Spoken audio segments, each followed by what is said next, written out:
Welcome to my channel, a list that bring your story about the love of a mafia boss. Now let's listen. The bass from the club speakers vibrated through my chest as Hadley thrust another glass of wine into my hand. 27 years old today, and I'd promised myself I wouldn't get drunk.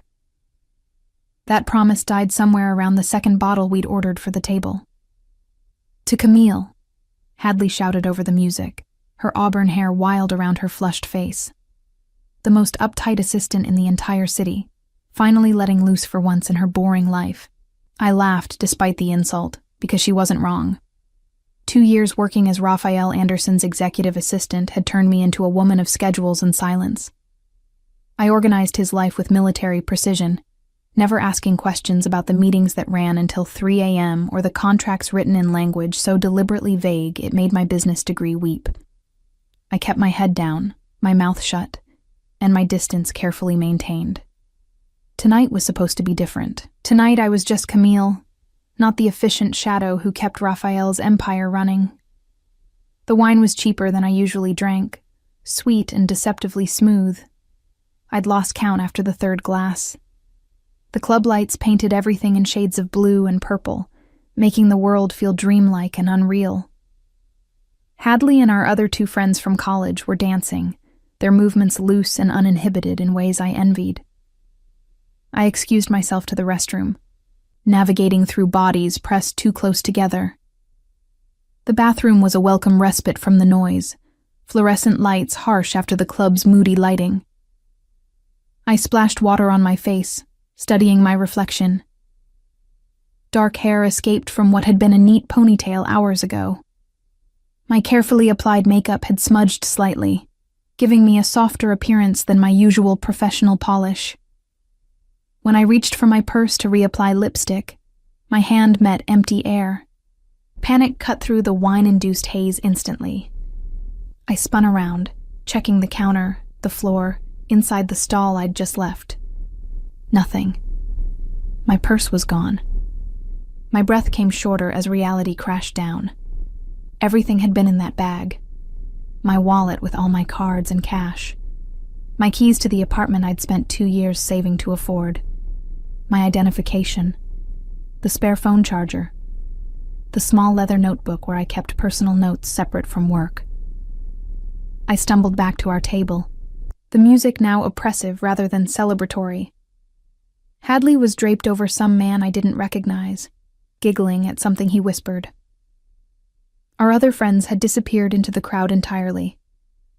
"Hadley," I grabbed her arm, raising my voice to be heard. "Someone stole my purse." She blinked at me slowly, her eyes unfocused. "What?" "My purse. It's gone. Everything was in it." "Oh no." Her expression showed concern, but her body language remained languid, uncoordinated. "Did you check the bathroom?" "Yes, it's not there." Frustration edged my voice. "I need to get home, but I don't have any money for a cab." Hadley fumbled for her own small clutch, nearly dropping it twice before managing to open it.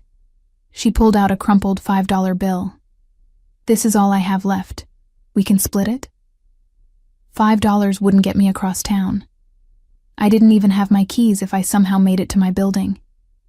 The reality of my situation settled over me like a weight. It was nearly 2 a.m.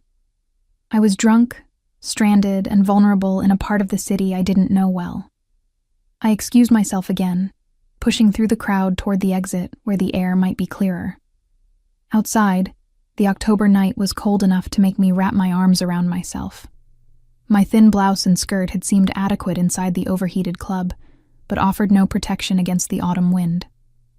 I pulled out the only thing I still possessed, my work phone.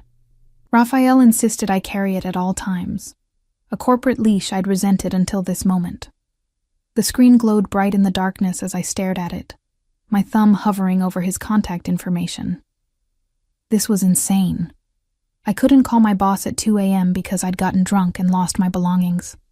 Raphael Anderson was a man who measured time in billable hours and efficiency metrics.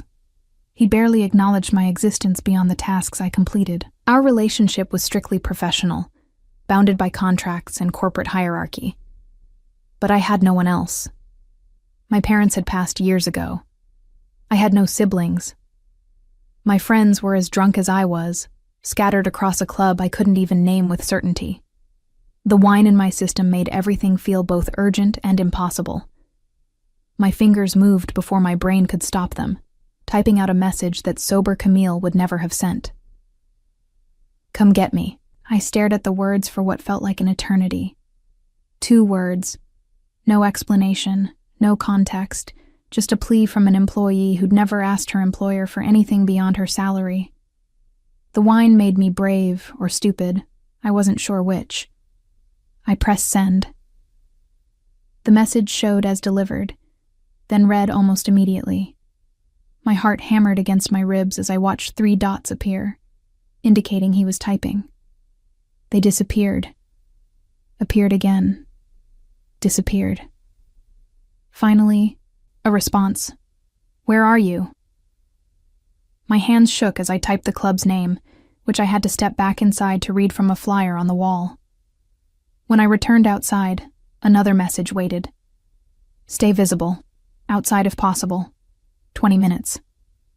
20 minutes. He was coming.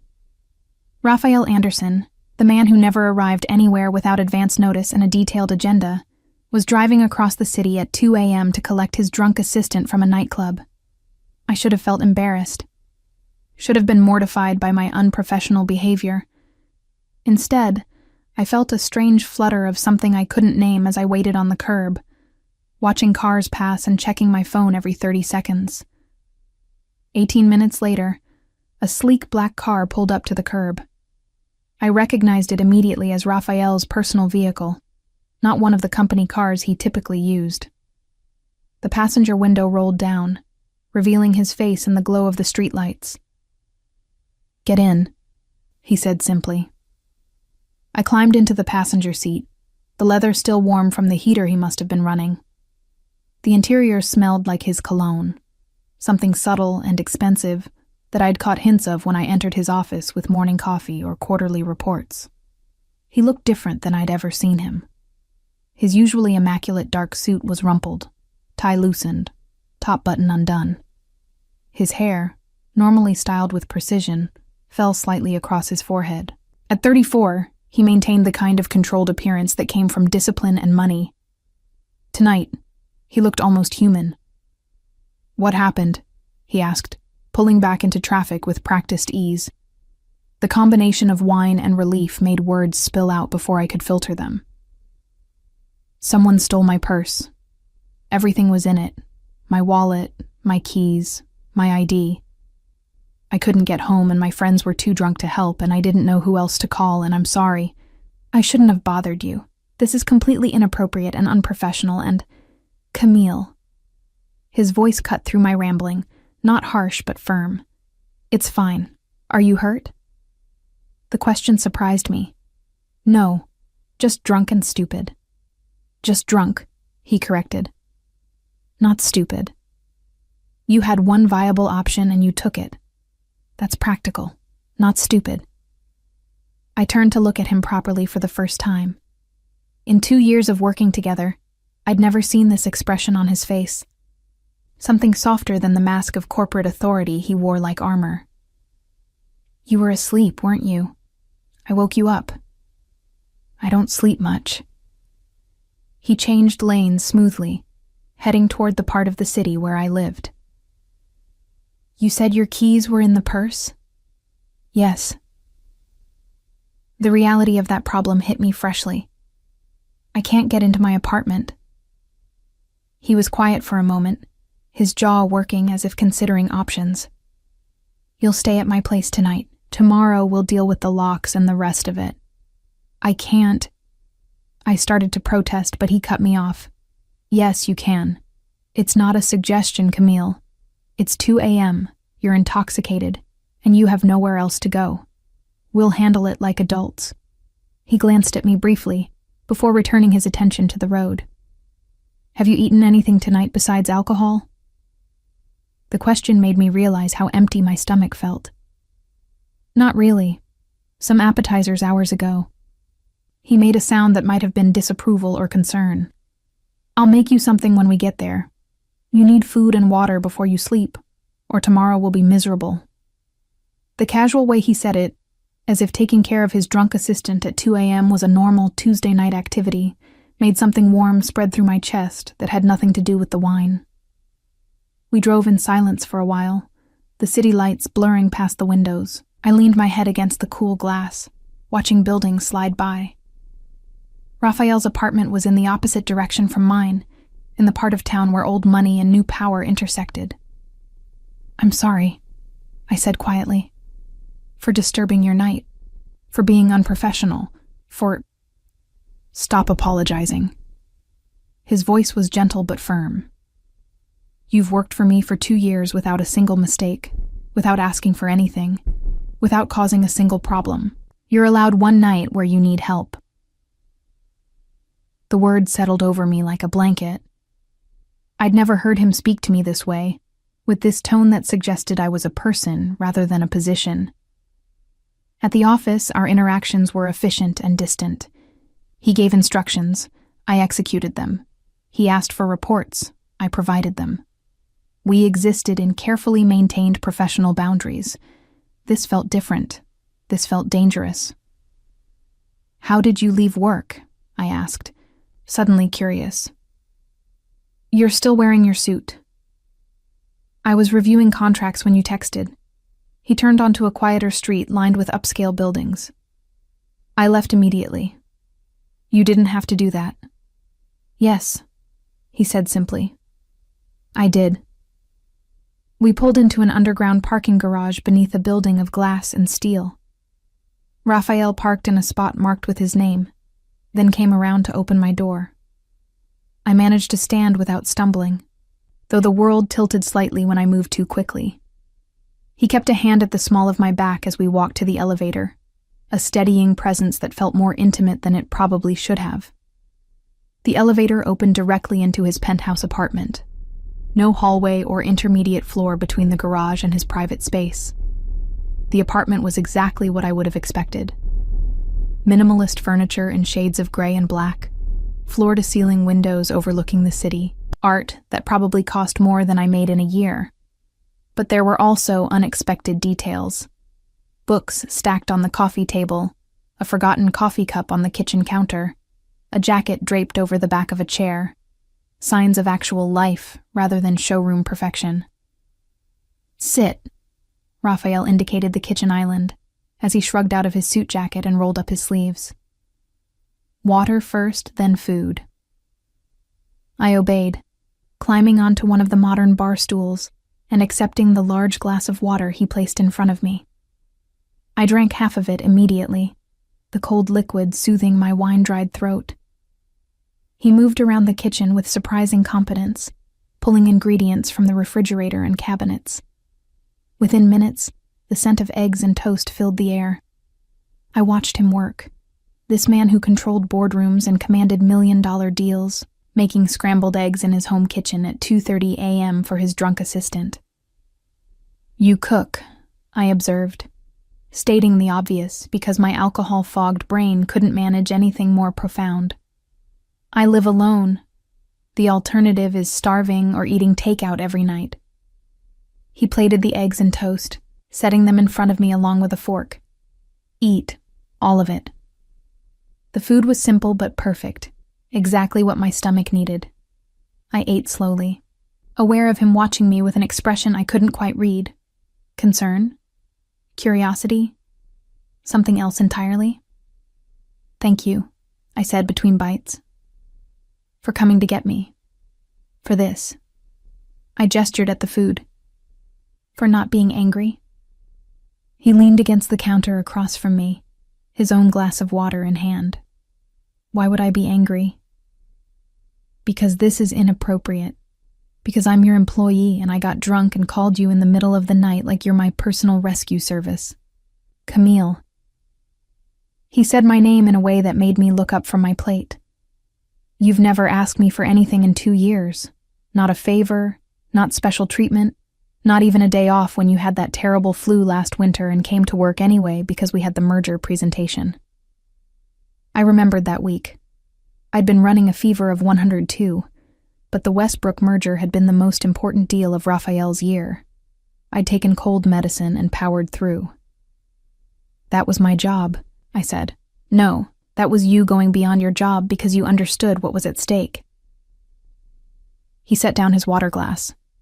"So when you send me a text at 2 a.m. asking for help, I don't question it. I come." The way he said it, simple and absolute, made my chest tighten. "Why?" The wine made me brave enough to ask. "I'm just your assistant." Something shifted in his expression, a crack in the carefully maintained professional facade. "You think that's all you are?"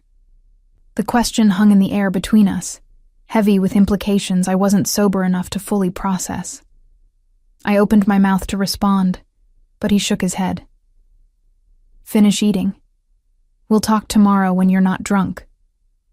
I obeyed, cleaning my plate while he poured me more water. When I finished, the exhaustion hit me all at once.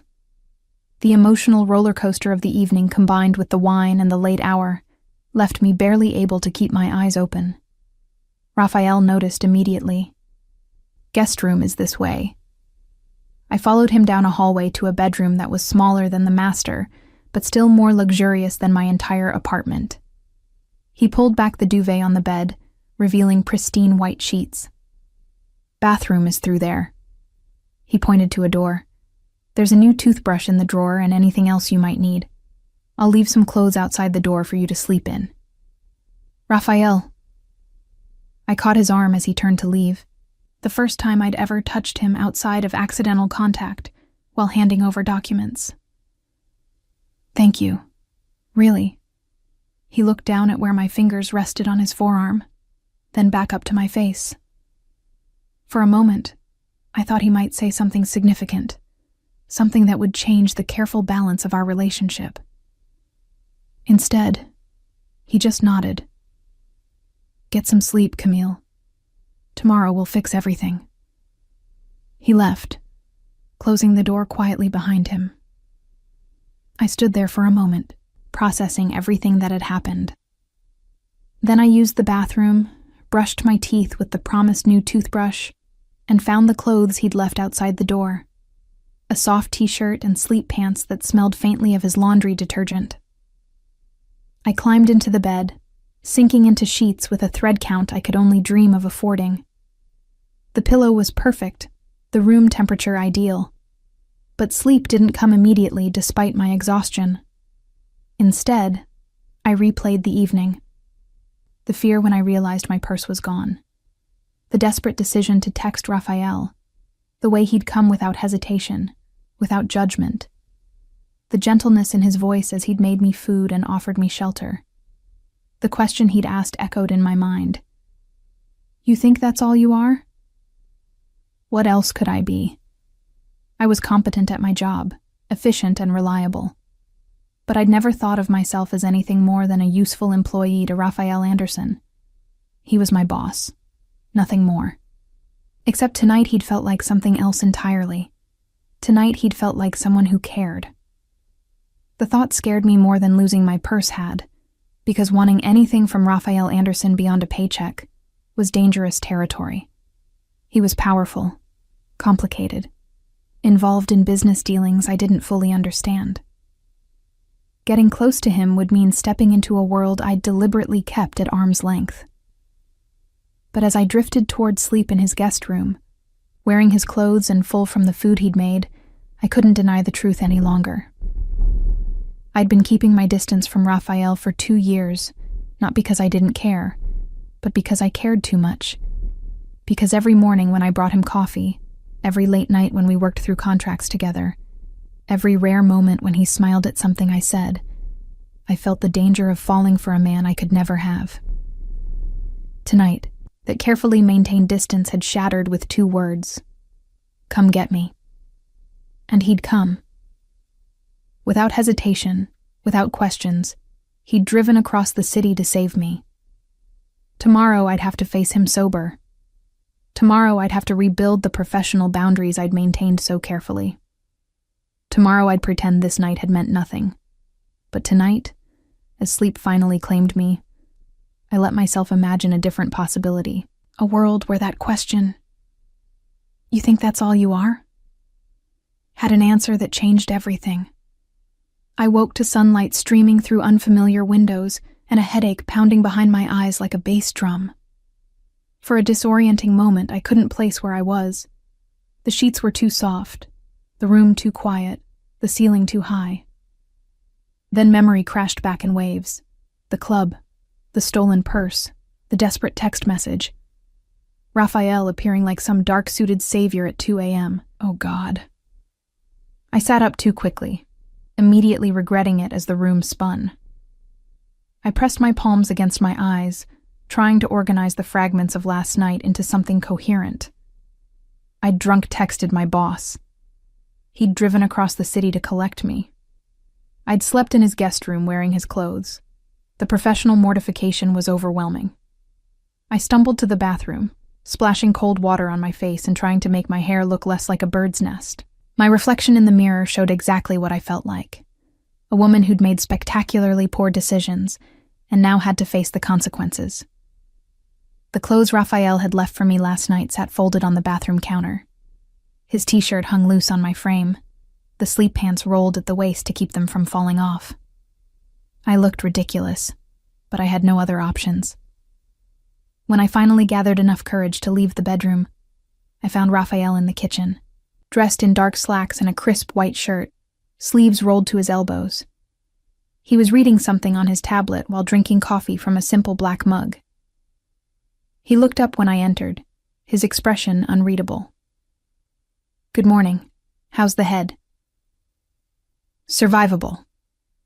My voice came out rougher than intended. "What time is it?" 8:30. He set down the tablet. "Coffee?" "Please." I slid onto one of the bar stools, the same spot where I'd eaten scrambled eggs in the middle of the night. "I'm sorry about last night. About all of it." Raphael poured coffee into a mug and placed it in front of me, along with cream and sugar. "You've apologized enough. How you take your coffee, I know, but I don't know how you're feeling this morning beyond the headache." I wrapped my hands around the warm mug, drawing comfort from it. Embarrassed, mortified, like I want the earth to swallow me whole. That's excessive. He leaned against the counter, the posture casual in a way I'd never seen at the office. "You had your purse stolen on your birthday. You made the practical choice to ask for help. There's nothing embarrassing about that." "I drunk texted my boss at 2 a.m., I pointed out. "You texted someone you trusted when you were in trouble." He took a sip of his coffee. "I'd be more concerned if you hadn't." The matter-of-fact way he said it, as if my trust in him was expected and natural, made something shift in my chest. I studied him over the rim of my mug, seeing details I'd never noticed in our office interactions. The slight shadow along his jaw from missing his usual morning shave. The way his hair fell less perfectly without product. The coffee stain on his otherwise pristine shirt cuff. "You stayed up," I observed. "You haven't slept." I had work to finish. He didn't elaborate, which was typical. Raphael never explained more than necessary about his business dealings. "On a Saturday morning?"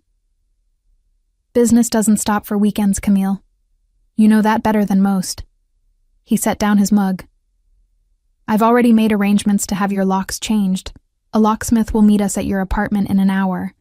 I've also contacted the credit card companies to freeze your accounts and ordered replacement cards.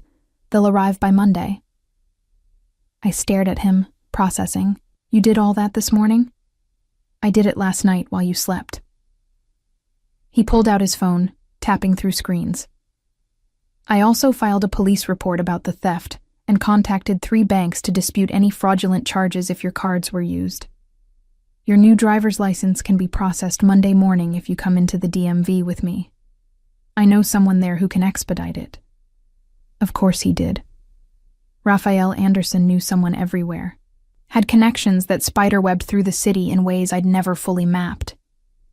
"You didn't have to do all that," I said quietly. "Yes, I did."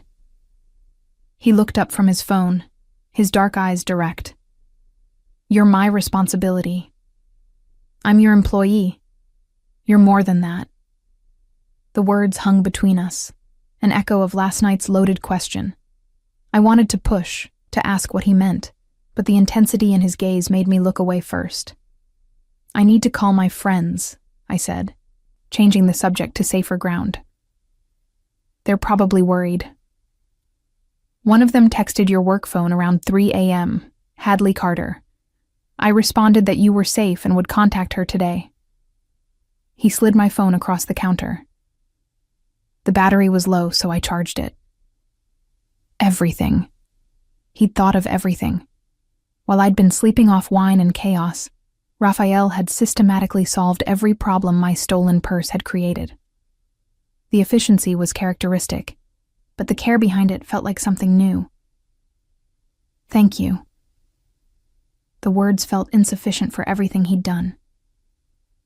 I don't know how to repay you for all this. You don't repay me. His voice was firm. You accept help when you need it, and you know you can count on me. That's how this works. How what works? He was quiet for a moment, seeming to choose his words carefully. Us. Whatever this is between us. My heart hammered against my ribs. What is this between us? Raphael set down his coffee cup with deliberate precision.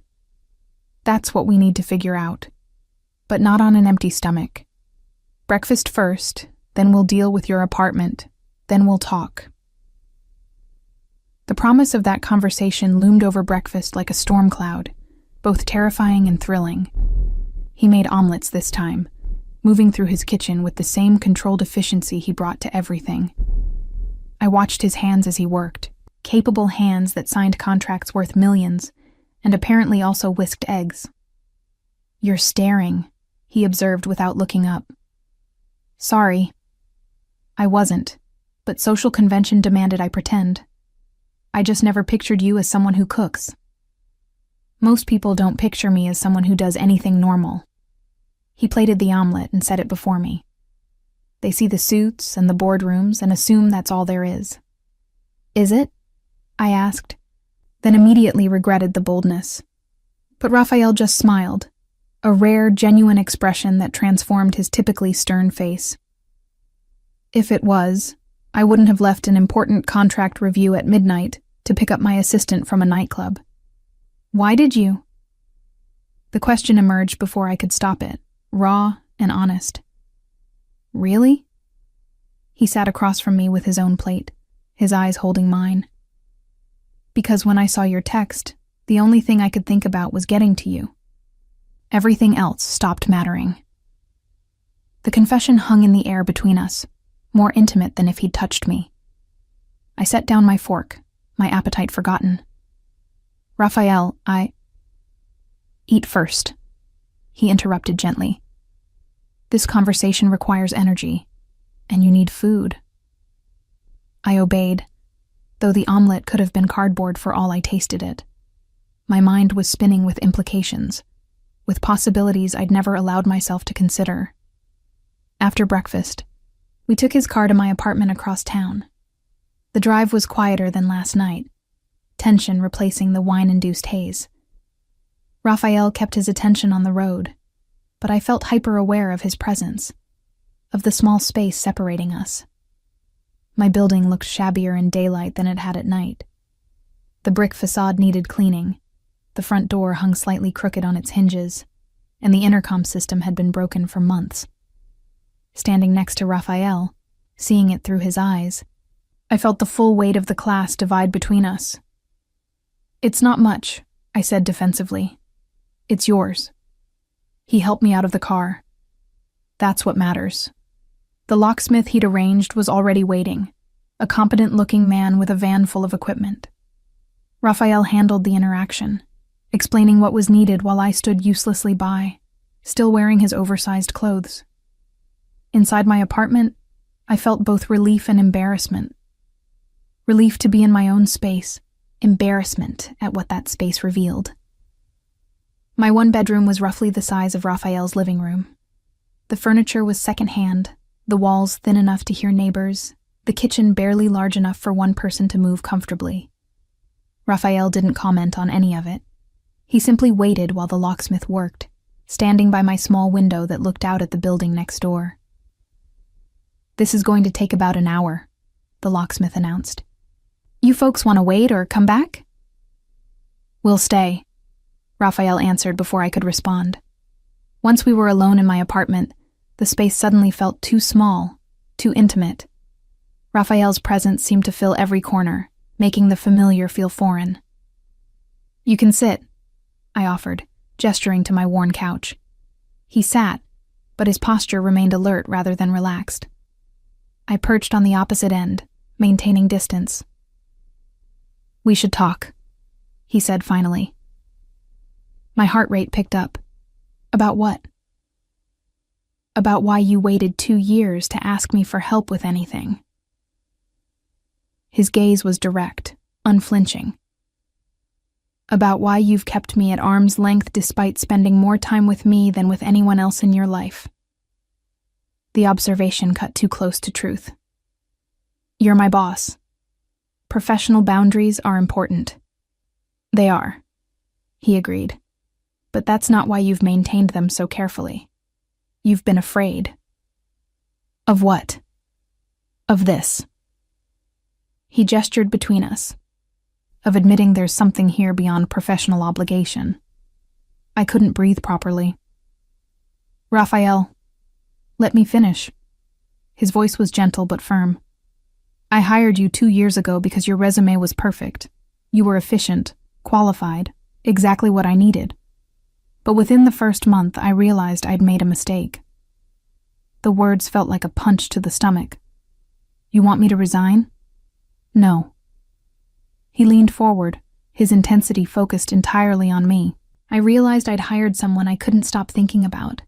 Someone whose intelligence challenged me, whose silence spoke volumes, whose presence made 12-hour workdays feel bearable. I stared at him, unable to process what I was hearing. "Do you know why I rarely acknowledge you at the office?" he continued. "Why I keep our interactions brief and professional?" I shook my head, not trusting my voice. "Because if I didn't maintain that distance, I'd cross lines I shouldn't cross. I'd pull you into my world completely, and that's dangerous for someone like you." "Someone like me?" I found my voice, though it came out rough. "Someone good. Someone untangled from the complications of my business dealings. Someone who deserves better than what I could offer." His jaw tightened. "I've kept you at distance to protect you, Camille. From me, from my world, from everything that touching me would bring into your life." The confession should have frightened me. Instead, I felt something like anger kindle in my chest. "Don't I get a say in that?" I demanded. "In what I can handle, in what I choose." "Do you know what you'd be choosing?" His voice hardened slightly. "My business isn't just boardrooms and contracts. There are aspects I've deliberately kept you away from.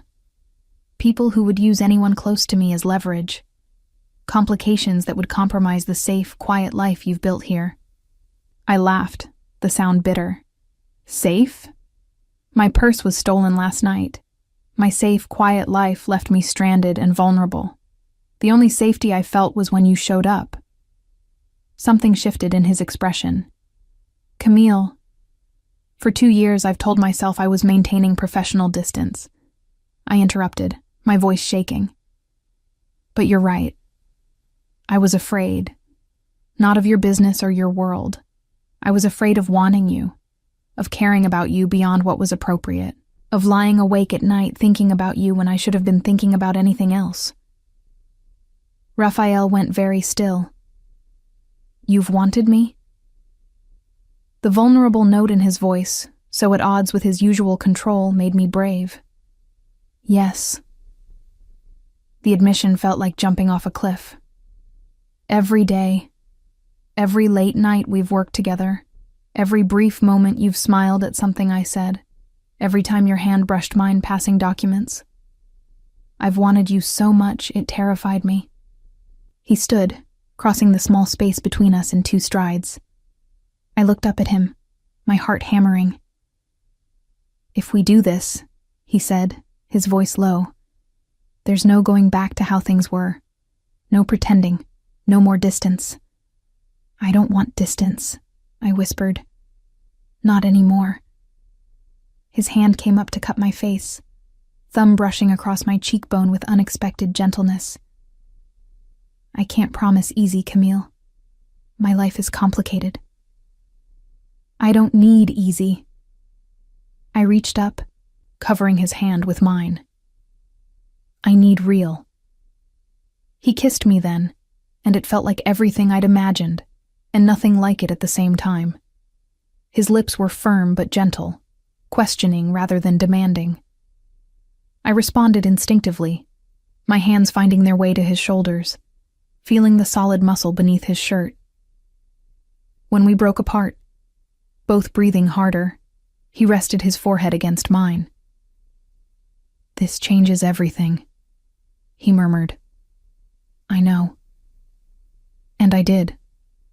There would be no going back to simple professionalism, no pretending Monday morning that this hadn't happened. "Is that okay?" "It's terrifying." His honesty made me smile. "And necessary. I've been half alive for 2 years, Camille. Watching you, wanting you, denying myself because it seemed right. Last night when you texted me, I realized I don't want to be noble anymore. I want to be selfish." "Selfish how?" His smile was slight but genuine. "I want you in every way I can have you.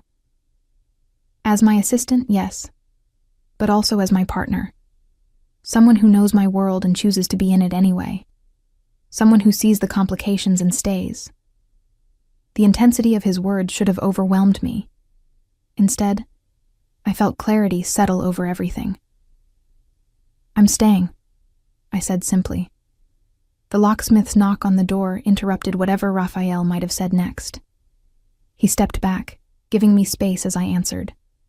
The new keys were ready, 3 copies that I accepted with gratitude. After the locksmith left, Raphael and I stood in my small apartment, everything between us fundamentally altered. "What happens now?" I asked. "Now," he said, pulling out his phone, "I take you to get clothes that aren't mine. Then we get you a temporary ID so you can function this weekend. Monday we'll handle the DMV and your credit cards. And somewhere in all of that we figure out what this is between us." "And at work?" The practical question had to be asked. "At work, we maintain professionalism." His expression grew serious. "But after hours, you're mine, if you want to be." The possessiveness in his voice should have bothered me. Instead, it sent a thrill through my system. "I want to be." He pulled me close, his arms solid around me. I rested my head against his chest, listening to his heartbeat, steady and strong. "No more distance," he murmured into my hair. "No more distance," I agreed, standing there in my shabby apartment, wearing his 2 large clothes, with my life in chaos from the previous night. I felt something settle into place. The fear that had kept me frozen for 2 years dissolved. Raphael Anderson was complicated, powerful, involved in things I didn't fully understand. But he was also the man who'd come without hesitation when I needed him, who'd solved my problems while I slept, who'd looked at me like I was precious rather than convenient. Whatever came next would be messy and complicated, but it would be real. And after 2 years of careful distance, real was exactly what I needed. The following weeks blurred into a new rhythm that felt both thrilling and precarious. At the office, Raphael and I maintained the same professional dynamic we'd always had. I brought him coffee at precisely 8:15 each morning, scheduled his meetings with military precision, and kept my expression neutral during conference calls where he negotiated deals I only partially understood. But after hours, everything was different. He'd take me to restaurants where the menus had no prices, and the waitstaff knew him by name. We'd talk for hours about everything except work, discovering that beneath our professional compatibility lay something deeper. He told me about growing up with a father who'd built an empire through ruthless determination, about the pressure of inheriting expectations along with wealth. I told him about my parents' accident when I was 19, about putting myself through business school while working 3 jobs, about the loneliness of building a life with no family to fall back on. "That's why you're so self-sufficient," he observed one evening over wine that probably cost more than my monthly rent. "You've had to be." Is that a compliment or a criticism? It's an observation. His fingers traced patterns on the back of my hand. And an explanation for why you waited so long to ask for help. 3 months into whatever we were calling this relationship, I arrived at work to find Owen Hughes, Raphael's chief legal counsel, waiting outside the office. His expression was grim. "Camille." He nodded politely. "Is Raphael in yet?" He had an early meeting downtown. I unlocked the office door, noting Owen's unusual tension. "Is something wrong? I need to speak with him as soon as possible. It's urgent." My stomach tightened with unease. In 2 years, I'd never seen Owen look this worried. "I can call him—" "No." Owen's response was too quick. "Just have him contact me when he arrives. And Camille." He hesitated. "Be careful." The cryptic warning stayed with me as I went through my morning routine. When Raphael finally arrived at 9:30, his expression told me he already knew something was wrong. "Owen's looking for you," I said as he passed my desk. "He said it was urgent." Raphael's jaw tightened. "Get him on the line. And Camille, hold all my other calls." I connected them, then sat at my desk trying not to listen to the one-sided conversation filtering through the partially open door. Raphael's voice was too low to make out words, but his tone grew increasingly cold as the call progressed. When he finally emerged 20 minutes later, his face was a mask I'd learned meant trouble. "We need to talk," he said quietly. "Not here." "Can you clear my schedule for the afternoon?" Fear coiled in my stomach, but I nodded. "Of course. Where are we going?" "Somewhere private." He drove us to his apartment in silence, his hands tight on the steering wheel. I didn't push for information, recognizing the signs of a man trying to control something that was spiraling beyond his grasp. Once inside his penthouse, he poured himself a drink despite the early hour. "Wesley Graham is making a move against me." The name meant nothing. Who? Competitor, rival, enemy. Raphael's laugh was bitter. "Pick whichever description fits best. He's been trying to take over segments of my business for years. Owen just informed me that Wesley's been gathering evidence of certain irregularities in my operations." The careful word choice made my stomach drop. "What kind of irregularities?" Raphael was quiet for a long moment, staring out at the city spread below his windows. When he finally spoke, his voice was carefully controlled. "Money moves through my companies in ways that aren't always straightforward. Contracts get structured to benefit parties who remain anonymous. Deals happen that look clean on paper but serve purposes beyond what's documented." "You're talking about money laundering." The words came out flat, stating what I'd suspected but never wanted to confirm. "Among other things." He turned to face me. "I've never lied to you about what I am, Camille. I told you my business was complicated, that there were aspects I kept you away from. So you've been protecting me from the truth." Something cold settled in my chest. "While I've been organizing your calendar and filing your contracts, you've been running operations that could send you to prison. It's not that simple." "Then explain it to me." I stood, anger overriding fear.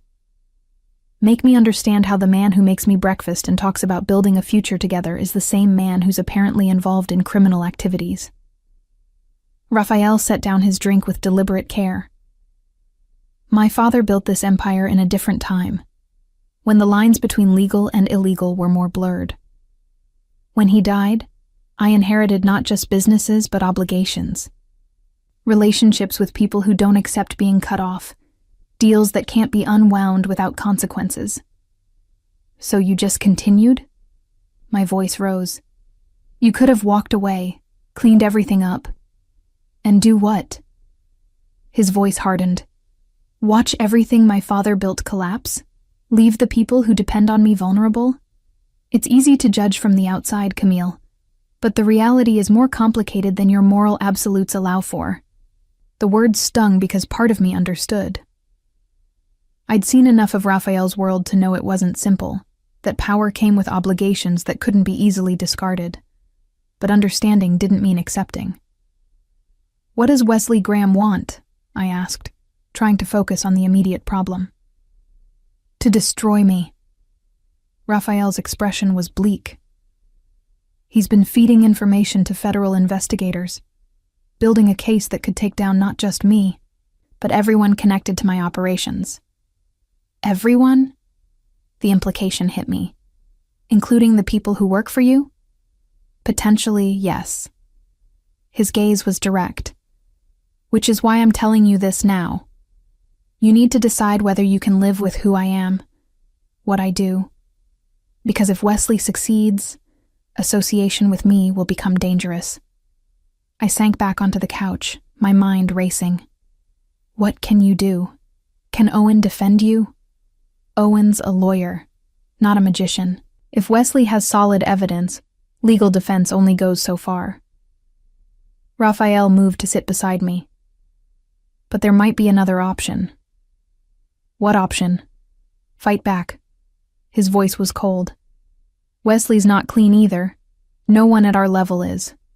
If I can find his vulnerabilities before he exposes mine, I might be able to force a stalemate.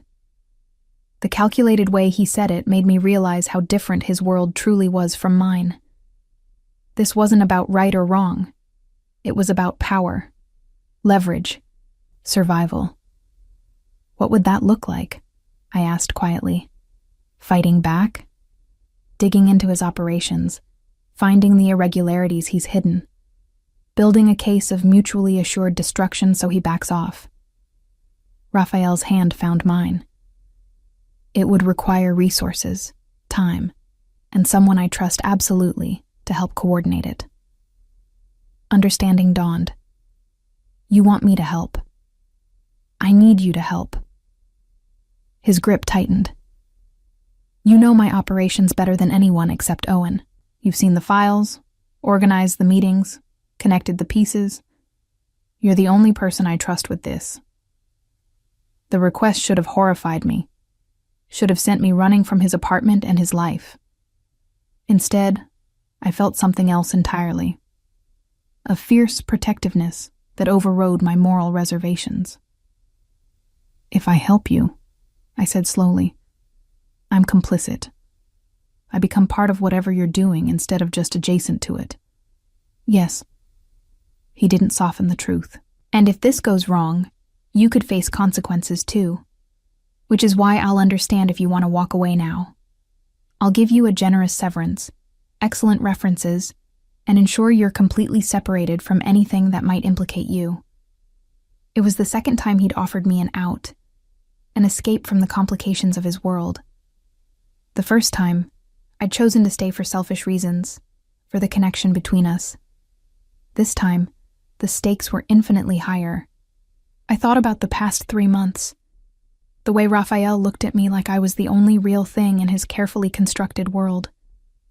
The conversations that lasted until dawn, the feeling of being seen completely for the first time in my life, the terror of losing him. What do you need me to do? I asked. Relief and something like pain crossed his face. Are you sure? No. My honesty made him smile slightly. But I'm staying anyway. Tell me what you need. Over the next hour, Raphael explained his plan. Wesley Graham's empire, like Raphael's, had been built on a foundation that wouldn't withstand close scrutiny. There were shell companies, offshore accounts, deals structured to hide their true nature. The key was finding enough evidence to create leverage. Owen's people are already digging, Raphael explained, spreading documents across his dining table. but they're approaching it from a legal angle. What I need is someone who can see the patterns, connect the administrative threads. That's where you come in. I studied the documents, seeing immediately what he meant. Legal investigation focused on proving specific crimes. What Raphael needed was the kind of comprehensive organizational mapping I'd been doing for his companies for 2 years. I can do this, I said, confidence growing as I saw the scope of the project. But I'll need access to more than just what's in the office. Your personal files, the documents you keep separate. Done. He didn't hesitate. Anything you need. We worked through the afternoon and into the evening, Raphael ordering food we barely touched while I began building a database of Wesley Graham's business structure. It was like assembling a puzzle where half the pieces were deliberately mislabeled. Around midnight, Raphael's phone rang. He glanced at the screen, his expression darkening. I need to take this. He stepped into his bedroom, leaving me alone with the scattered documents. I heard his voice rise, sharp and cold, speaking in rapid sentences I couldn't quite make out. When he returned 15 minutes later, his face was pale. What happened? I asked. Wesley made his move. Raphael's voice was tight. Federal investigators just raided 3 of my facilities. They'll be coming here next, probably tomorrow. My blood ran cold. What does that mean? It means we're out of time. He moved to his safe, pulling out a laptop I'd never seen before. Everything we need is in here. Financial records, correspondence, the real structure of my operations. I've kept it separate from the office systems. He handed me the laptop, and I understood immediately. This was his insurance policy. The evidence that could save him or destroy him, depending on who controlled it. Why are you giving this to me? I asked. Because if they raid my properties, they'll seize everything. But they won't look at my assistant's apartment. Not immediately. His gaze was intense. I need you to keep this safe. Study it. Find what we need to stop Wesley. The weight of what he was asking settled over me. Raphael, if they find this at my place... I know. He cupped my face in his hands. I know what I'm asking. If you can't do it, tell me now. I'll find another way. I should have refused. Should have recognized this as the moment to extract myself from a situation spiraling toward disaster. Instead, I thought about the man before me. Complicated and flawed, but also the person who'd shown me what it meant to be chosen, to be trusted completely. I'll do it, I said. But Raphael, you need to promise me something. Anything. No more secrets. If I'm risking everything to help you, I need to know exactly what I'm protecting. All of it. He was quiet for a long moment, something like grief passing across his face. Then he nodded. All of it, he agreed. Starting now. What followed was the longest night of my life. Raphael talked, and I listened, as he laid bare the full scope of his empire. The legitimate businesses that formed its public face. The shell companies that moved money between jurisdictions. The partnerships with people whose names I recognized from news reports about organized crime. The deals that existed in the gray space between legal and illegal, morally defensible, and morally bankrupt. I'm not innocent, he said as dawn light began filtering through his windows. I've made choices that hurt people, even if indirectly. I've prioritized profit over ethics more times than I can count. But I'm also not the monster Wesley will paint me as. I've tried to minimize harm, to use my influence for good when I could. That's not exactly a ringing endorsement of your character, I observed. His smile was bleak. No, but it's honest, which is more than most people at my level offer. I studied him in the early morning light, this man who'd given me everything I'd been afraid to want, and saw him clearly for the first time. Not the powerful businessman or the careful boss or the attentive lover, but all of it together. Complicated, flawed, ruthless when necessary, and somehow still the person I'd choose over easier alternatives. Okay, I said finally. Now I understand what we're fighting for. Not innocence, because you're not innocent, but the chance to rebuild something better from what exists. You still want to help? He sounded surprised. I still want to help. I reached for his hand. But after we survive this, we're rebuilding everything. Your operations, your business structure, all of it. I'm not spending my life protecting something morally indefensible. Relief and something like hope crossed his face. You're talking about a future. I'm talking about our future. I squeezed his hand. If we have one after this, we will. The determination in his voice was absolute. Whatever it takes, Camille, we will. As we sat together watching the sun rise over the city, I understood that the woman who'd drunk texted her boss 3 months ago was gone. In her place was someone who'd chosen to step fully into Raphael's complicated world, who'd decided that loving him meant accepting all of him, darkness included. It was terrifying. It was probably stupid. But sitting there with his hand in mine, the weight of his secrets now mine to carry, I couldn't bring myself to regret it. Whatever came next, we'd face it together. I'd been staring at Raphael's secret laptop for 6 hours straight when my doorbell rang at 2 a.m. My tiny apartment had been transformed into a makeshift war room. Documents spread across every surface. Multiple screens displaying financial records that would send most people running to federal authorities. Instead, I was running toward becoming an accessory. I checked the peephole, my heart hammering. Raphael stood there, still in his suit from earlier, his expression grim. I opened the door quickly. They raided the office, he said without preamble, stepping inside. Seized everything. Computers, files, my personal effects. Owen's trying to limit the damage, but we're officially under investigation. I absorbed the information, my legal analyst brain already cataloging implications. Did they come here? Not yet. They're working through my properties in order of obvious connection. You're my employee, but not someone they'd prioritize immediately.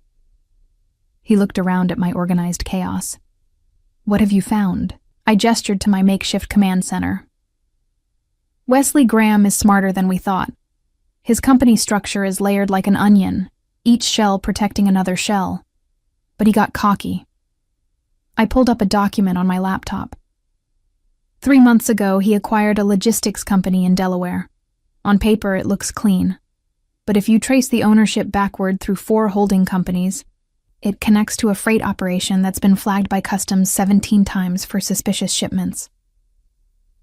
Raphael leaned over my shoulder, studying the screen. Can you prove the connection? Not yet, but I found the pattern. I showed him the web of companies I'd mapped. He's using the same structure in 4 other acquisitions. Once I document all of them, we can show a systematic pattern of hiding ownership to evade oversight. That's good. He straightened. But we need more than pattern matching. We need evidence of actual criminal activity. I know. I rubbed my tired eyes. I've been trying to find his financial irregularities, but he's buried them well. Every transaction I trace leads to another dead end. Raphael was quiet for a moment. What if you're looking at the wrong transactions? What do you mean? You're approaching this like a corporate investigation, looking for financial crimes, tax evasion, fraud. He sat beside me. But Wesley's real vulnerability isn't his money. It's his ambition. I turned to face him fully. Explain. Wesley wants what I have. Not just my businesses, but my position, the respect, the fear, the network. Raphael's expression hardened. He's made promises to people to get them to turn against me. Promises he can't keep. If we can document those promises, show he's overextended himself, we can turn his allies against him. Understanding dawned. You want to poison his relationships. I want to expose him as someone who makes deals he can't honor. In our world, that's worse than being criminal. It's being unreliable. He pulled out his own phone. I have contacts who've been approached by Wesley. If we can get them to document what he offered, what he guaranteed, we can build a case that he's reckless and dangerous to work with. It was brilliant and ruthless in equal measure. That won't stop the federal investigation against you. No, but it might buy us time. He met my gaze. If Wesley loses his support network, the pressure on investigators to move quickly decreases. That gives Owen more time to negotiate. Negotiate what? A deal. Raphael's voice was flat.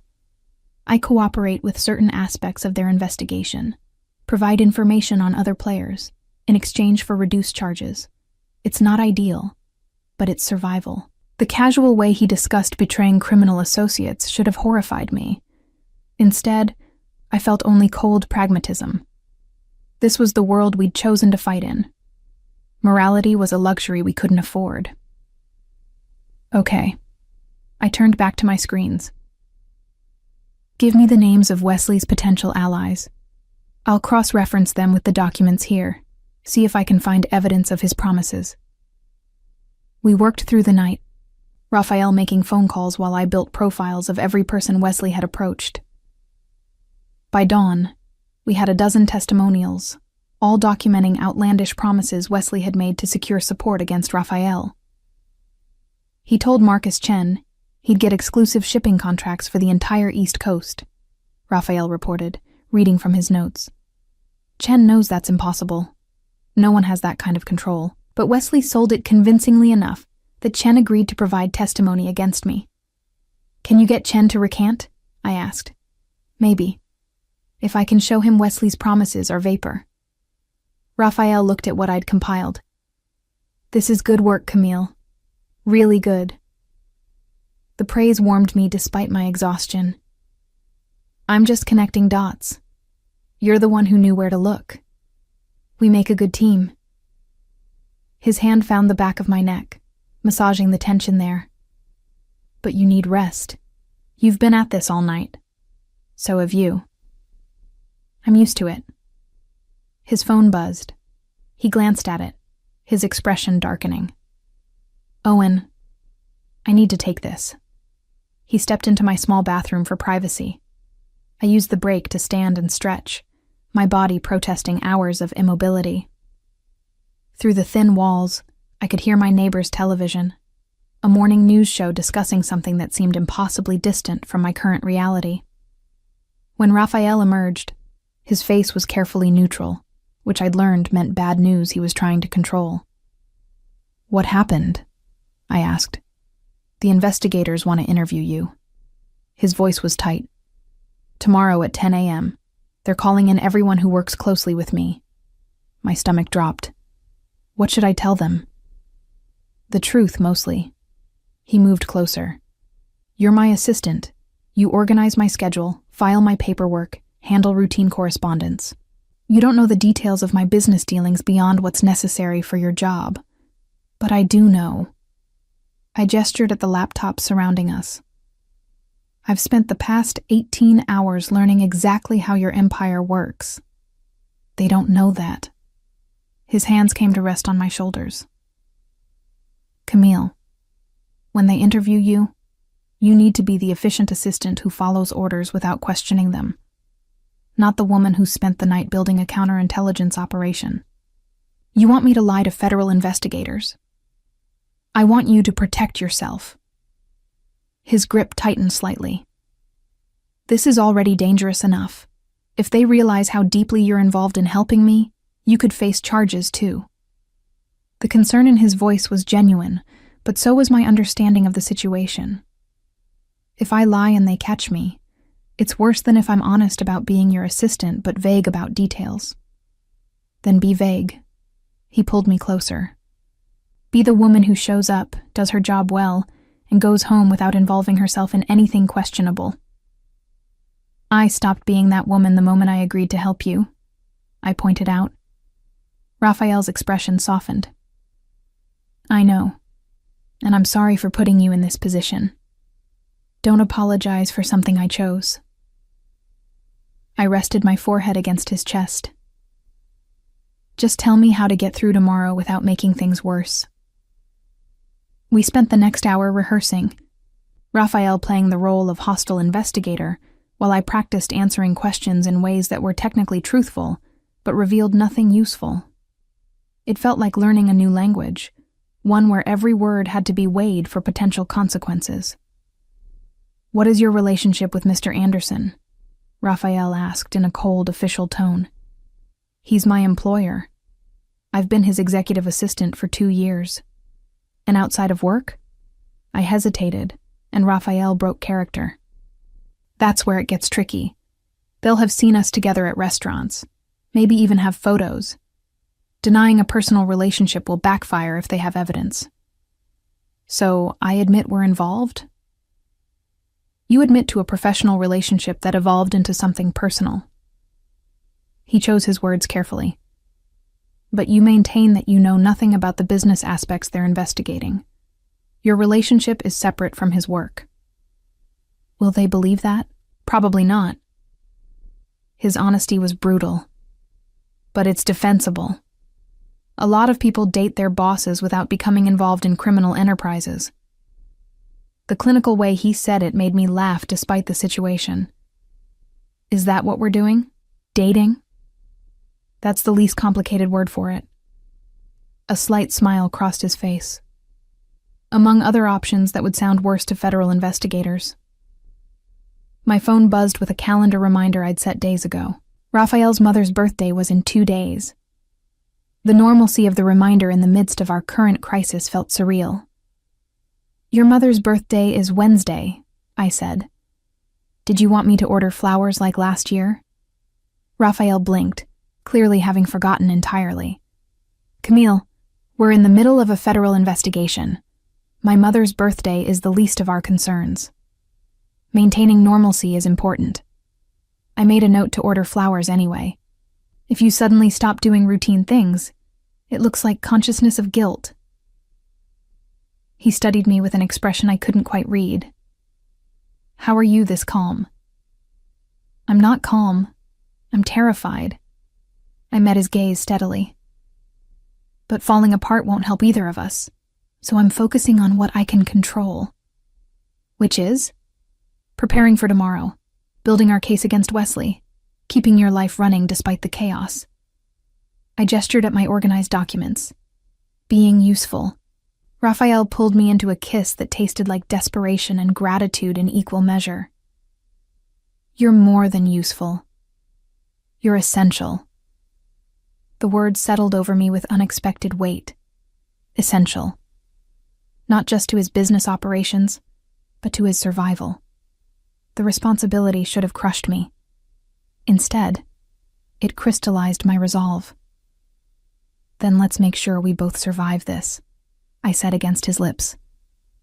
We spent the rest of the day preparing. Raphael made calls to his various contacts, carefully repositioning alliances and testing loyalties.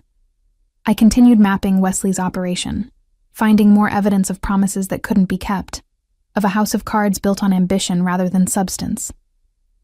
By evening, we had something resembling a strategy. Owen would use the testimonials Raphael gathered to demonstrate Wesley's unreliability to key investigators. I would navigate my interview without revealing my deeper involvement, and we'd continue building our case, looking for the one piece of evidence that would definitively prove Wesley's operation was more criminal than Raphael's. "It's not much of a plan," I observed as we reviewed everything. "It's better than nothing." Raphael closed his laptop. "And it's all we have." He stayed that night, neither of us willing to be alone with our fears. We didn't talk about the interview tomorrow, or the investigation, or any of it. Instead, we lay in my narrow bed, holding each other while the city sounds filtered through my thin walls. "Camille," Raphael said into the darkness, "if tomorrow goes badly, if they arrest me or charge you, don't." I pressed my fingers against his lips. "We'll deal with whatever happens when it happens. Tonight, we're just 2 people who chose each other." His arms tightened around me. "I don't deserve you." "Probably not." I smiled against his shoulder. "But you have me anyway." Sleep came in fits and starts, anxiety making rest nearly impossible. Every time I dozed off, I dreamed of cold interrogation rooms and questions I couldn't answer. When my alarm finally went off at 7 a.m., I felt like I'd been awake all night. Raphael made me breakfast while I showered and dressed in my most professional outfit.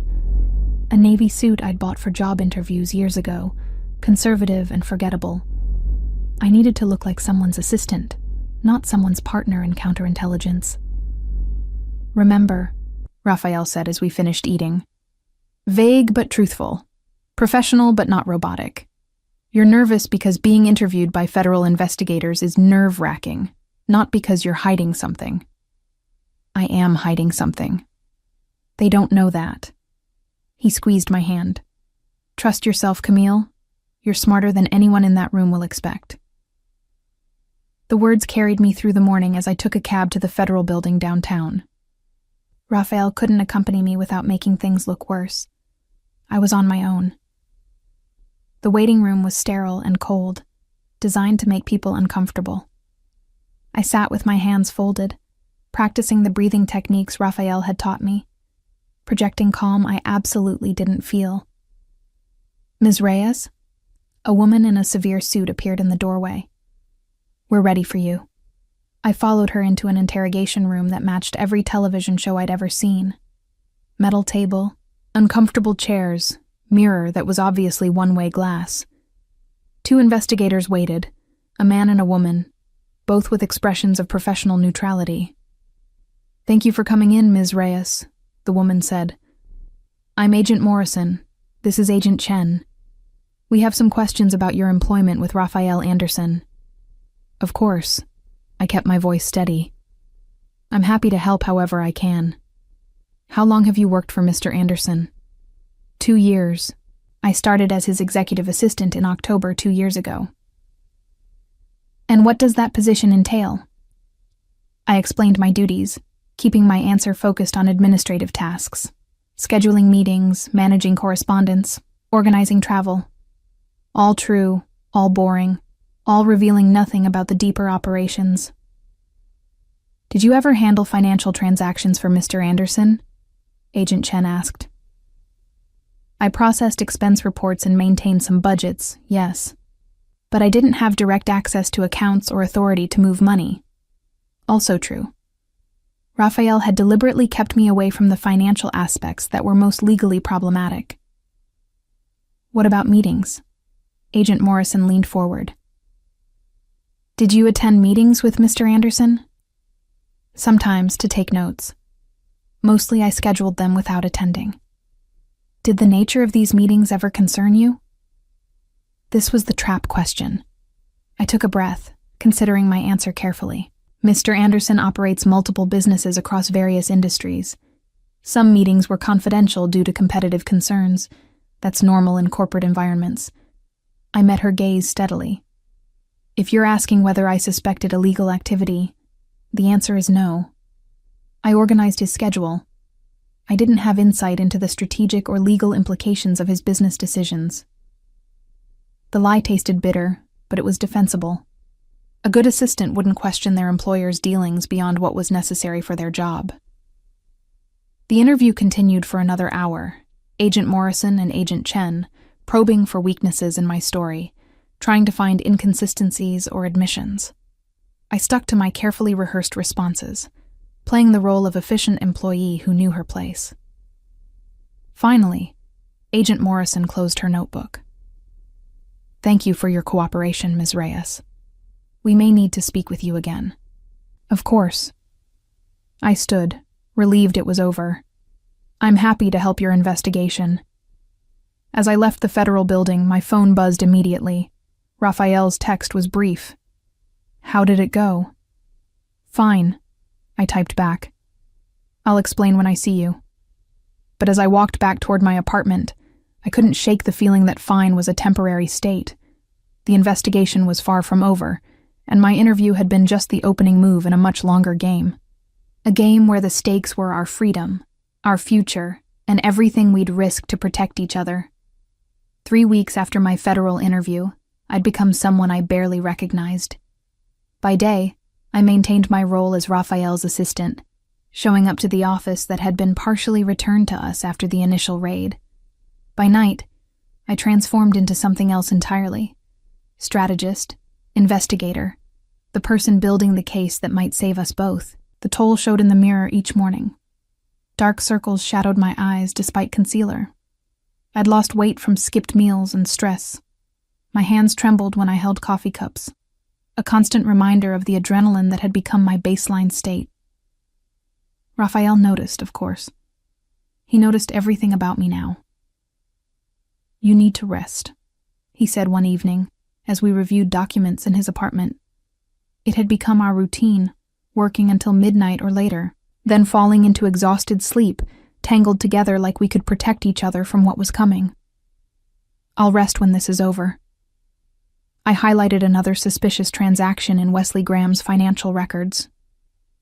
"Look at this.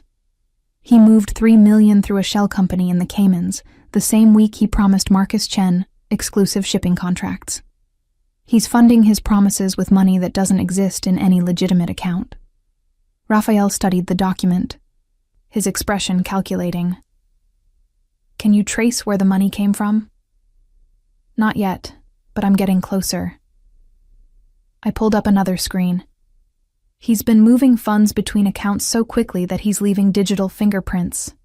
He thinks he's being clever, but he's actually creating a trail." "How long until you can document the complete pattern?" "Maybe a week, 2 at most."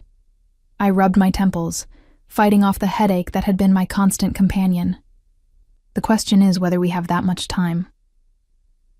Raphael's phone buzzed. He glanced at it, his face hardening. "Owen. He's been in negotiations with the federal prosecutors." "And?" "They're offering a deal. I provide detailed testimony about my operations and associates in exchange for reduced charges. 3 years minimum, possibly 5 depending on what they can prove." The numbers hit me like a physical blow. 3 to 5 years. Raphael in prison, his empire dismantled, everything we'd been fighting for destroyed anyway. "No." The word came out fierce. "There has to be another option." "Camille." "No," I repeated, standing up from the table. "We're not done yet. I'm close to proving Wesley's entire operation is fraudulent. Once we have that, once we can show the investigators that he's been manipulating them, using them to take you down while he's running something worse. Even if we prove that, it doesn't make what I've done legal." Raphael's voice was gentle but firm. "At best, it creates reasonable doubt. At worst, we both go down for different crimes. Then we make sure it's not worst case." I moved to stand before him. "Raphael, I didn't quit my safe job and risk federal charges to watch you take a plea deal. We're smarter than Wesley Graham. We just need to prove it." Something shifted in his expression, pride mixing with concern. "When did you become so ruthless?"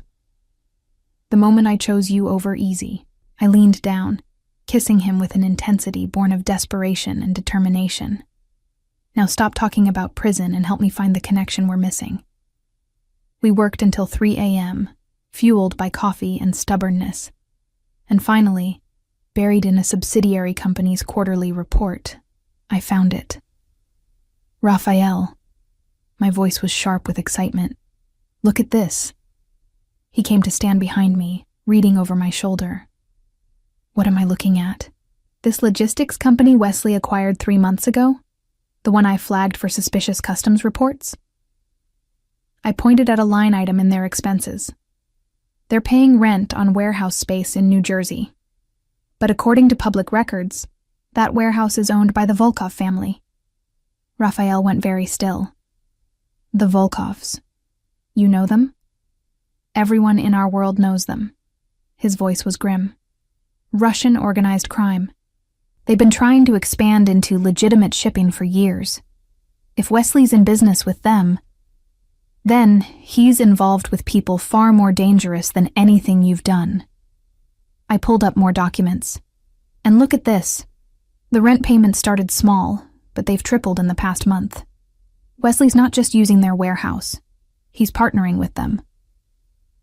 Raphael's mind was already racing ahead.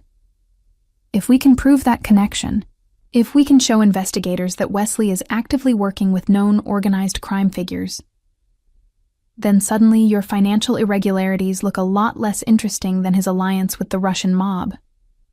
I finished his thought. But we need solid proof. More than just rent payments. I might know someone who can help with that. Raphael pulled out his phone, scrolling through contacts. Dmitry Petrov. He used to work for the Volkovs before he went independent.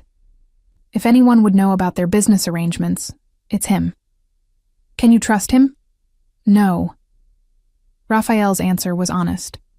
But I can pay him, which in our world is more reliable than trust. The meeting with Dmitry Petrov was arranged for 2 days later at a restaurant so exclusive it didn't have a sign. Raphael insisted I come along, saying Dmitry was more likely to be forthcoming if he understood we were serious. Dmitry turned out to be a compact man in his 50s, with cold eyes and an accent that made his English sound like a threat. He greeted Raphael with the familiarity of old acquaintances who'd never been friends. Raphael Anderson. Dmitry's smile showed too many teeth. I hear federal investigators are very interested in you these days. And I hear you're no longer employed by the Volkov family. Raphael's tone matched Dmitry's casual danger, which means you might be interested in information that benefits us both. Perhaps. Dmitry's gaze shifted to me, assessing. And who is this? My associate.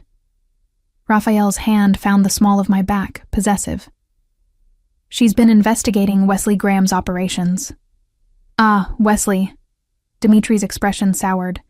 Ambitious man, too ambitious, makes promises he cannot keep. Like promises to the Volkovs? I asked, finding my voice despite my nerves. Dmitry studied me with new interest. You are perceptive. Yes, Wesley Graham promised the Volkov family access to shipping channels he does not control. Promised to move their goods through ports where he has no authority. Very foolish. Can you document that? Raphael leaned forward. Written communications, records of meetings, anything that proves Wesley's working with them? I could. Dmitry sipped his vodka thoughtfully. But such information is valuable. What do you offer in return? $200,000. Raphael's voice was flat. And my guarantee that when this is over, I'll owe you a favor. That's worth more than money in the long run. Dmitry considered this, his expression calculating. Finally, he nodded. 300,000. And you introduce me to your federal contacts. I have information about other Volkov operations that might interest them. Information that could make me valuable as informant. You want witness protection. I understood immediately. I want insurance policy. Dmitry's smile was cold. Working for Volkovs is profitable until they decide you know too much. I would prefer to retire with my throat uncut. Raphael and I exchanged glances.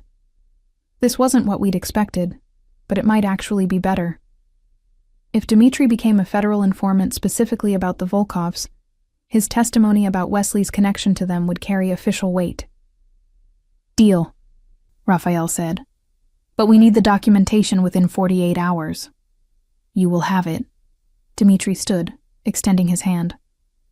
Pleasure doing business with you, Raphael Anderson. I hope we both survive what comes next. After he left, I let out the breath I'd been holding. Did that really just happen? Welcome to my world. Raphael's expression was somewhere between amused and grim, where alliances shift faster than you can track them, and everyone's playing 3 different games simultaneously. I hate your world. I know. He pulled me closer. But you're very good at navigating it anyway. The documents Dmitry provided 48 hours later were everything we'd hoped for and more. Detailed records of Wesley's promises to the Volkovs. Communications showing he'd guaranteed them access to shipping routes he didn't control. Financial transfers that proved the partnership went far beyond simple warehouse rental. This is it, I said, reviewing the files for the 3rd time. This is what we need. Owen Hughes agreed when we brought him the evidence. For the first time since the investigation began, hope flickered in his expression.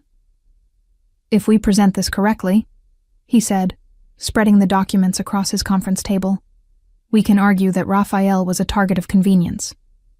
Wesley needed him removed to expand his own criminal enterprise with the Volkoffs. The federal investigation has been weaponized by someone far more dangerous than their original target." "Will they believe that?" I asked. "They'll have to investigate it." Owen's smile was sharp. "And once they start investigating Wesley's Volkov connection, Raphael's financial irregularities become secondary. Especially if we offer Raphael's cooperation in building a case against actual organized crime. So, instead of being the target, I become the witness." Raphael's voice was flat. "I still have to testify, still have to burn bridges and make enemies." "Yes." Owen didn't soften the truth. "But you do it from outside a prison cell, and you get to rebuild afterward." Raphael was quiet for a long moment. Then he looked at me. "What do you think?" The question surprised me. "You're asking my opinion?" "You're the one who built this case, who found the connections, who convinced me to fight instead of accepting defeat." His gaze was intense. "So yes, I'm asking your opinion. Is this the right move?" I thought about everything we'd been through. The late nights, the fear, the risk we'd both taken. I thought about the empire Raphael had inherited and the choices he'd made to protect it. I thought about the future we might still have if we survived this. "I think," I said carefully, "that you've been trying to maintain something built on a foundation that was always going to crack. Your father's empire, his methods, his compromises. This is your chance to start over, to build something new that's actually yours. And if that means betraying people who trusted my father, your father's debts aren't yours to pay forever." I moved closer to him. "At some point, you have to choose his legacy or your future. You can't have both." Raphael absorbed this, his jaw working. Finally, he turned to Owen. "Set up the meeting. I'll cooperate. But I want immunity for Camille. Complete and total immunity. Whatever she's done to help me, it gets erased. Raphael..." I started to protest. "Non-negotiable." His voice was firm. "She's brilliant and brave and deserves better than federal charges for helping me survive my own mistakes. Make it happen, Owen." Owen nodded. "I'll add it to the negotiations." The federal prosecutors agreed to meet 1 week later. In the interim, Raphael systematically began dismantling the more questionable aspects of his operations. Shell companies were dissolved. Problematic partnerships quietly ended.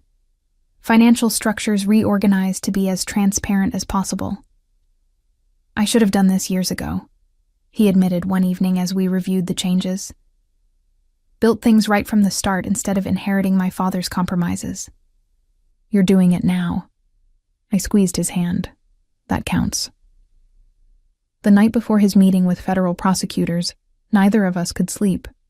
We lay in Raphael's bed, holding each other in the darkness, both knowing everything was about to change.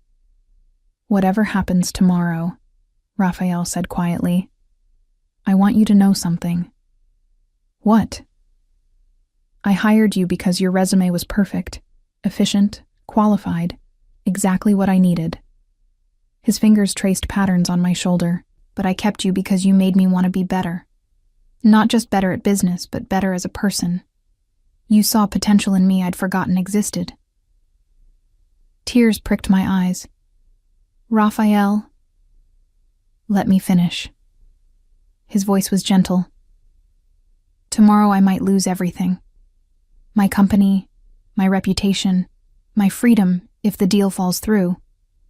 But if I keep you, if you still choose me after all of this, then I haven't really lost anything that matters." I turned to face him in the darkness. "I'm not going anywhere. Promise me." His voice held vulnerability I'd never heard before. "Promise that no matter what happens tomorrow, we stay together." "I promise." I kissed him, tasting salt from tears I wasn't sure were his or mine. We started this together. We'll finish it together. The next morning, Raphael dressed in his most conservative suit, armor for the battle ahead. I went with him to Owen's office, where the federal prosecutors would present their final offer. Agent Morrison and Agent Chen were already there, along with their supervisor and 2 attorneys from the Justice Department. The room felt crowded and tense. Mr. Anderson. The supervisor, a stern woman named Williams, nodded to Raphael. We've reviewed the evidence you provided about Wesley Graham's operations. It's concerning. Concerning enough to reconsider your case against me? Raphael's voice was controlled. Concerning enough to discuss alternatives. Williams opened a folder. We're prepared to offer full immunity in exchange for your complete cooperation in investigating Graham's connection to the Volkov organization. That includes detailed testimony, access to your records, and ongoing consultation as we build our case. And Camille? Raphael gestured to me. Ms. Reyes receives immunity as well? Williams glanced at me briefly. Ms. Reyes hasn't been charged with anything. She won't be charged with anything, Raphael said firmly. That needs to be in writing. Complete immunity for any assistance she provided me during your investigation. Agent Morrison looked like she wanted to object, but Williams raised a hand. Fine. We'll include her in the immunity agreement. But Mr. Anderson, you need to understand what cooperation means. We'll need names, documents, testimony about everyone you've worked with. People will go to prison based on what you tell us. I understand. Raphael's voice was steady. Some of those people deserve to go to prison. Others are just trying to survive in a complicated world. I'll help you tell the difference. The negotiation continued for another 3 hours. Attorneys on both sides hammering out details and protections. By the time we left Owen's office, Raphael had signed agreements that would reshape his entire life. How do you feel? I asked as we stood on the sidewalk outside. Like I just burned down everything my father built. He looked up at the sky, clear and bright despite the autumn chill, and strangely okay about it. What happens now? Now, he said, taking my hand. We rebuild. My legitimate businesses stay intact. The problematic ones get dismantled properly. And we start fresh, building something that's actually defensible. We? I emphasized the word. He turned to me, his expression more open than I'd ever seen it. You've been my partner through the worst of this. Why would I want anyone else beside me for what comes next? Standing there on the sidewalk, the weight of the past months finally lifting, I understood that this was the moment everything had been leading to. Not the dramatic rescue or the desperate investigation, but this quiet acknowledgement that we'd become something neither of us had planned. Okay, I said simply. Let's build something better. Raphael kissed me there on the busy sidewalk, neither of us caring who saw. When we finally broke apart, both of us were smiling. There's something I need to do first, he said. Come with me. He drove us to a part of the city I didn't recognize, stopping in front of a small jewelry store tucked between a bakery and a bookshop.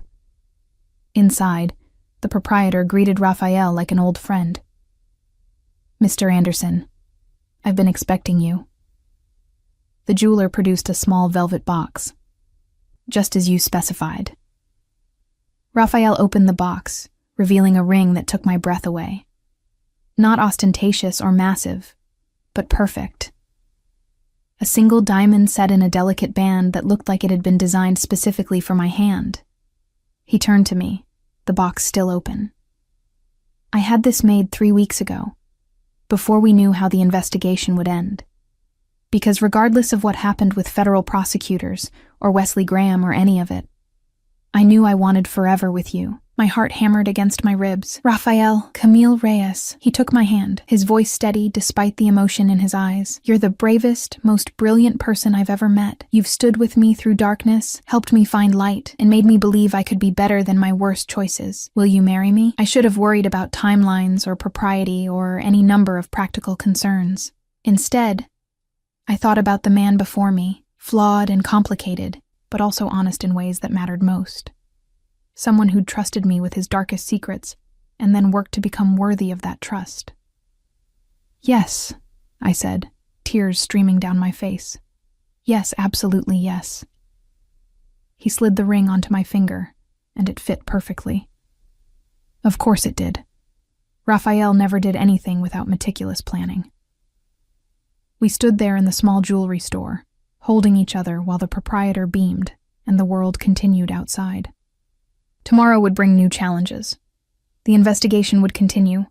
Rafael's testimony would make enemies, and rebuilding his empire from more ethical foundations would be complicated and difficult. But we'd face it together. Not as boss and assistant, not even just as partners, but as something deeper. Two people who'd chosen each other through the worst and were ready to build the best. The next 6 months transformed everything. Wesley Graham was arrested on 12 federal charges, including racketeering, conspiracy to commit fraud, and partnership with known organized crime figures.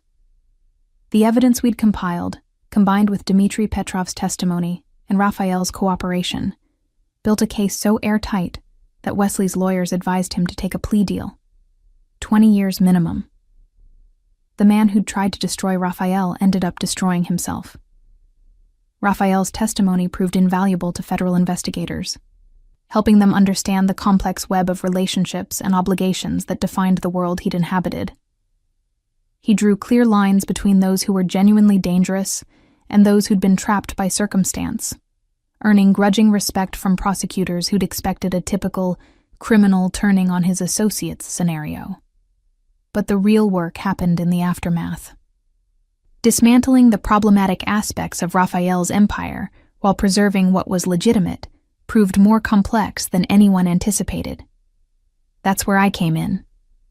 This logistics subsidiary, I said during one of our countless strategy meetings, has legitimate contracts with 3 major retailers.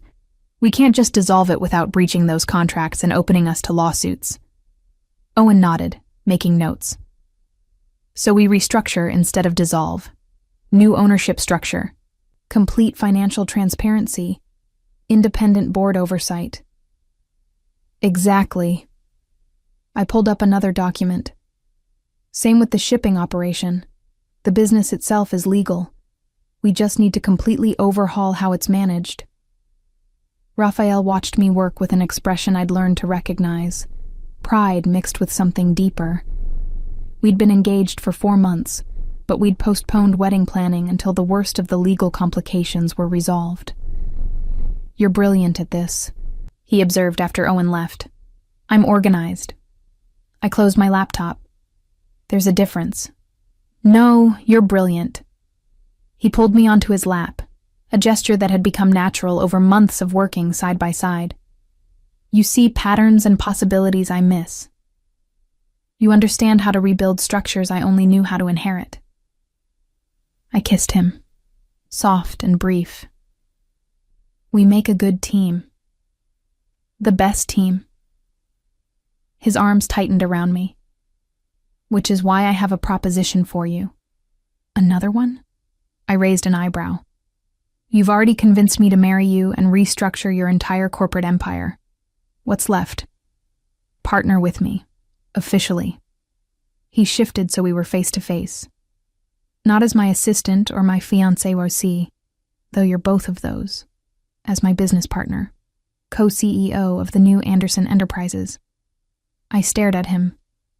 Rafael, I don't have the capital to... I'm not asking you to buy in. I'm offering you equity as recognition of what you've already contributed. His expression was serious. Everything we've rebuilt, you've been essential to. The new corporate structure, the ethical oversight, the relationships with legitimate partners who actually trust us now. That's your work as much as mine. People will say you're just giving it to me because we're engaged. Let them say whatever they want.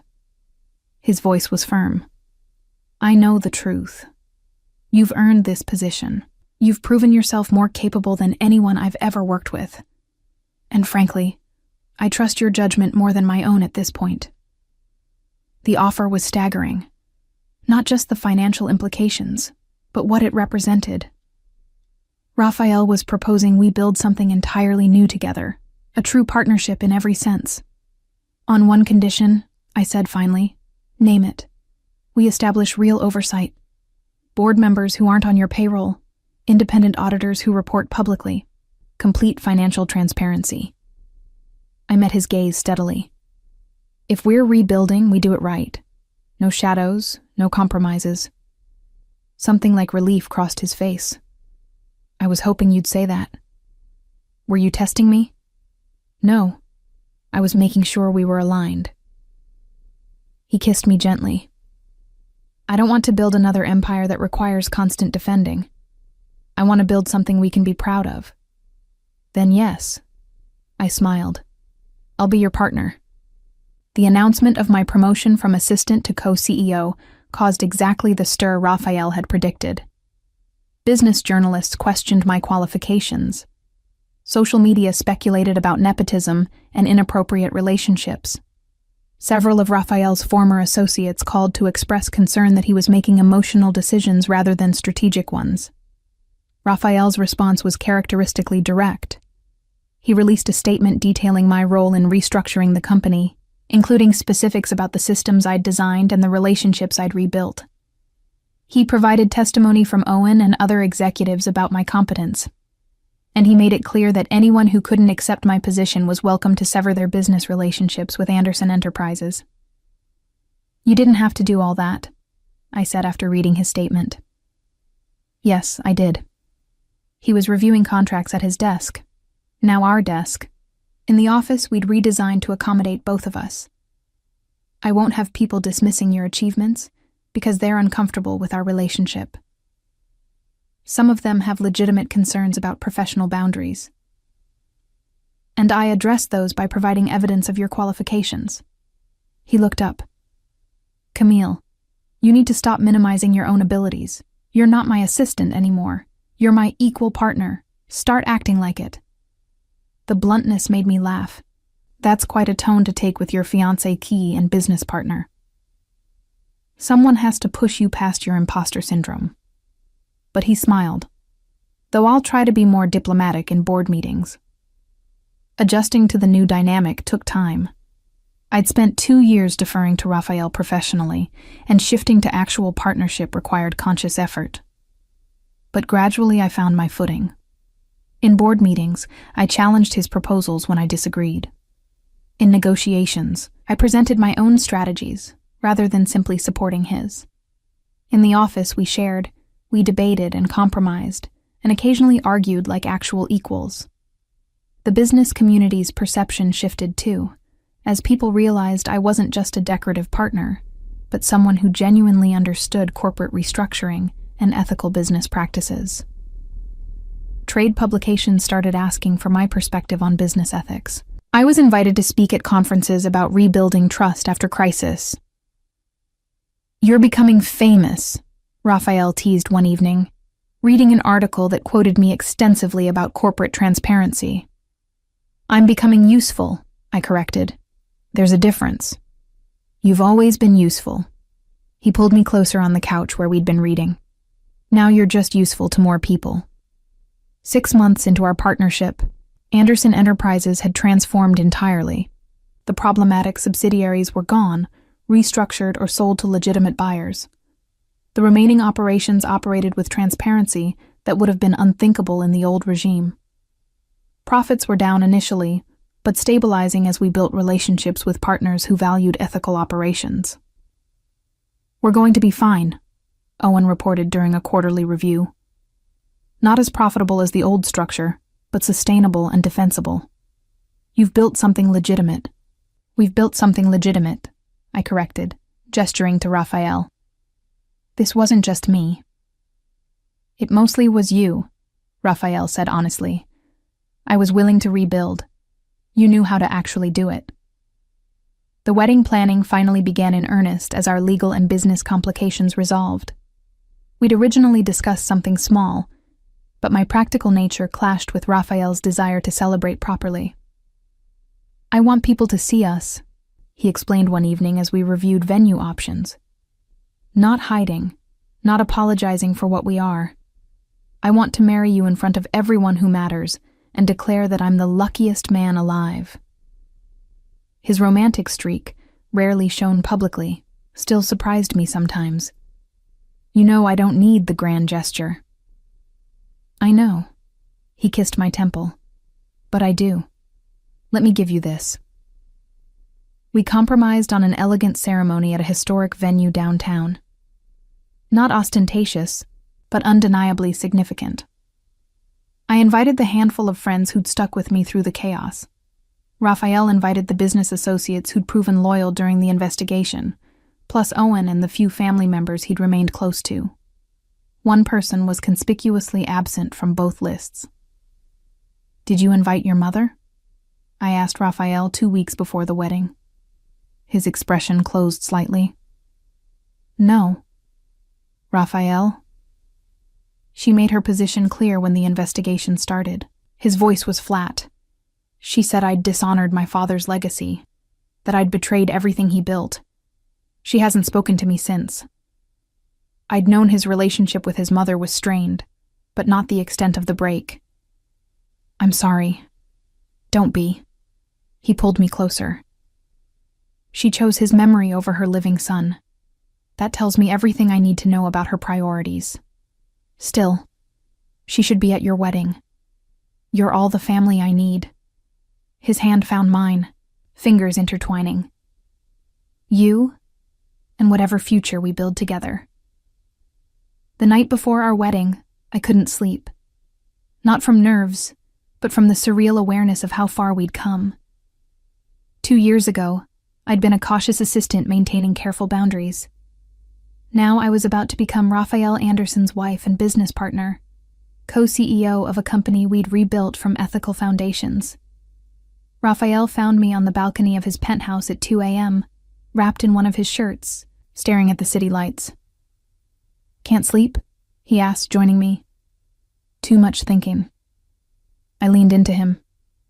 I was remembering the night I drunk texted you. Best text I ever received. His arms came around me. Changed everything. I was so scared. My purse was stolen. I was stranded, and the only person I could think to call was my boss, who I'd been hiding my feelings from for months. I'm glad you called. He turned me to face him. I'm glad you were brave enough to ask for help, even when you were terrified. And I'm glad you came. I smiled, though I should probably acknowledge that your rescue was somewhat unconventional. I excel at unconventional. His expression grew serious. Camille, tomorrow we're making official what's been true for months. You're my partner in every way that matters. But I need you to know something.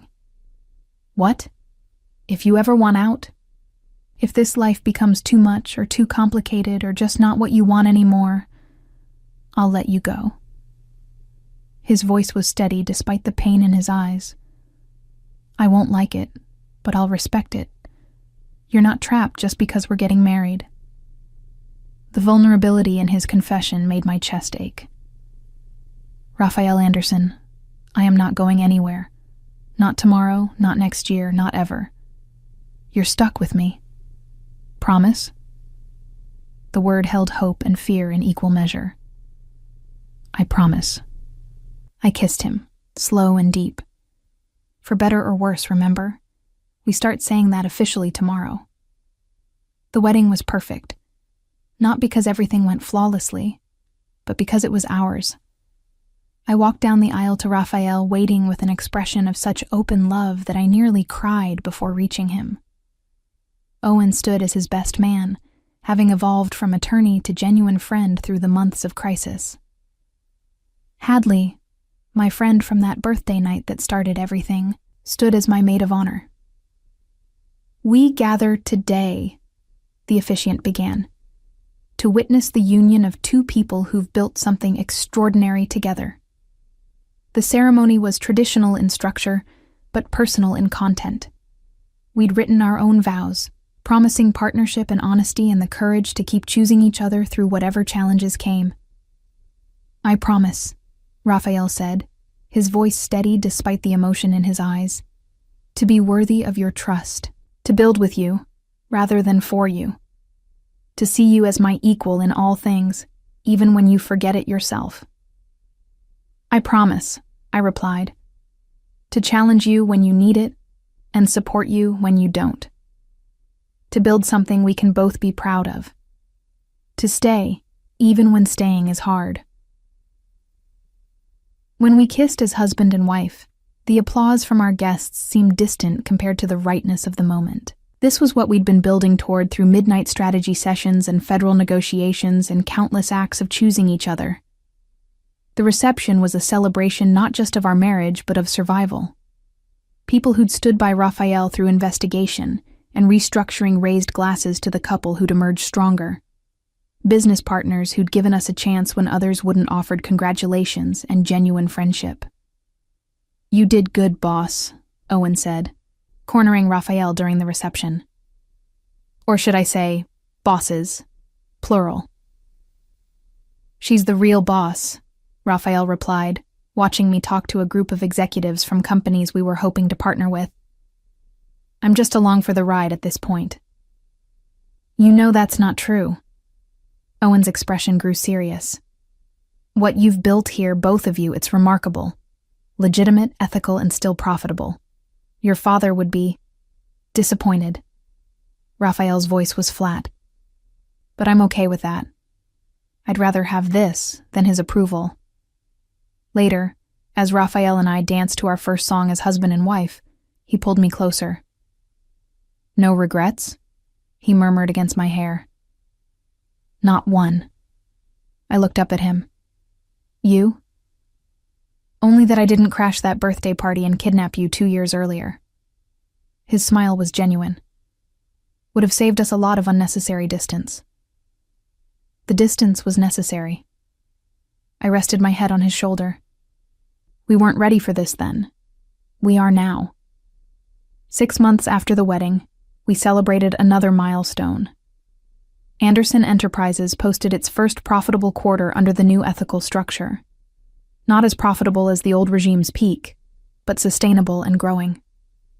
"We did it," I said, reviewing the financial reports in our shared office. "You did it," Raphael corrected. "I just signed where you told me to. That's not true, and you know it." "Fine." He pulled me from my chair into his lap, a habit from our early days that we'd never broken. "We did it together. Happy?" "Very." I kissed him. Though we should probably maintain more professional boundaries in the office. We're married co-CEOs. I think that ship has sailed. The phone rang before I could respond. Raphael answered, his expression shifting from relaxed to alert as he listened. "When?" he asked. A pause. "We'll be right there." "What happened?" I asked as he ended the call. "Wesley Graham wants to talk to us." Raphael's voice was carefully neutral. "His attorney reached out to Owen. He's asking for a meeting." Wesley had been in federal custody for 8 months, awaiting trial that kept getting postponed. I hadn't thought about him in weeks, focused on building rather than fighting. "Why would he want to talk to us?" I asked. Only one way to find out. 2 days later, we sat in a federal facilities conference room, waiting for Wesley Graham to be brought in. Owen sat beside us, his presence both professional support and legal protection. When Wesley finally appeared, flanked by guards, I barely recognized him. The confident rival who'd tried to destroy Raphael had been replaced by a man who looked decades older, his expensive suit hanging loose on a frame that had lost significant weight. "Raphael." Wesley's voice was hoarse. "Mrs. Anderson?" The use of my married name felt deliberate, acknowledging what he'd tried to prevent. I said nothing, waiting. I asked for this meeting, Wesley continued, because I owe you an apology. Raphael's expression remained impassive. I'm listening. I spent years trying to take what you had, your business, your position, your respect. Wesley's hands were clasped on the table between us. I told myself I was fighting corruption, that taking you down would be justice. But the truth is, I was jealous. You had something real. Real power, real relationships, real legacy, and I wanted to destroy it because I couldn't build it myself. The confession hung in the air. I watched Raphael process it, his face revealing nothing. Is this supposed to make me forgive you? Raphael asked finally. No. Wesley shook his head. Nothing makes what I did forgivable. I just wanted you to know that I see it now. I see what I destroyed. Not just your old empire, but the possibility of my own future. I lost everything trying to take yours. You lost everything, I said quietly, speaking for the first time, because you partnered with criminals and made promises you couldn't keep. Raphael didn't destroy you.